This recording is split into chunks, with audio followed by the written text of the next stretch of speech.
Big diplomatic changes are underway, but also sharply contested. The United Kingdom, Canada, and Australia have formally recognized the State of Palestine. In response, Israeli Prime Minister Benjamin Netanyahu has issued a forceful warning.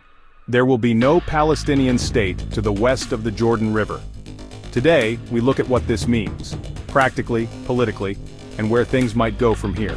On September 21, 2025, the UK, Canada, and Australia officially recognized Palestine as a state. This is part of growing international pressure in response to the war in Gaza and the ongoing expansion of Israeli settlements in the West Bank. These countries say recognition is crucial to revive hopes for a two-state solution and to send a message that continued occupation and settlement expansion are undermining the possibility of peace. Benjamin Netanyahu, however, rejected the move outright. His messages include, recognition by foreign countries is rewarding terrorism. There will be no Palestinian state established to the west of the Jordan River. He has vowed to continue settlement expansion in Judea and Samaria, that is the West Bank, and resist international pressure. So why is this moment important? A few reasons. Diplomatic shift. These recognitions mark a departure for long-allied Western nations, UK, Canada, Australia, in how they engage with the Israeli-Palestinian conflict. Two-state solution.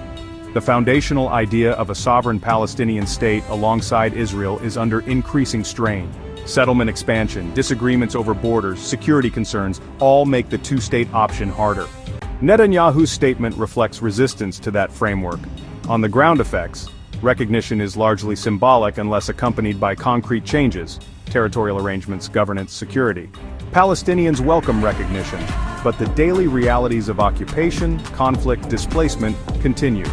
International isolation and legitimacy. For Israel, these recognitions increase diplomatic isolation in some quarters, especially when actions in Gaza and the West Bank are under scrutiny. For Palestinians, recognition bolsters claims of legitimacy in international fora. What might happen next?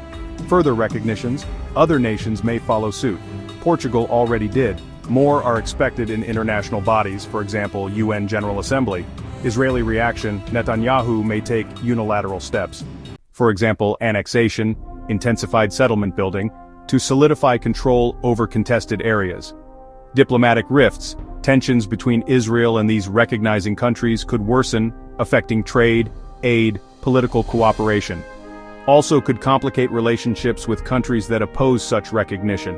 Impact on the peace process. If recognition is purely symbolic, it may not change much, but if it leads to new negotiations, pressure for ceasefire or constraints on settlement expansion, it could shift dynamics. On the other hand, it could harden positions on both sides. Recognition of a Palestinian state by the UK, Canada, and Australia is a major diplomatic moment. But Netanyahu's unequivocal message, there will be no Palestinian state west of the Jordan River, shows how far the gap remains between competing visions of what peace could look like. The coming weeks and months will test whether these recognitions translate into real changes, or whether they deepen divisions. For now, the question isn't just if there will be a Palestinian state, but how, where, and under what conditions. Tell us what you think. Is recognition enough without action? Can there be peace if one side rejects statehood for the other? Leave your thoughts in the comments, share this video, subscribe for more updates.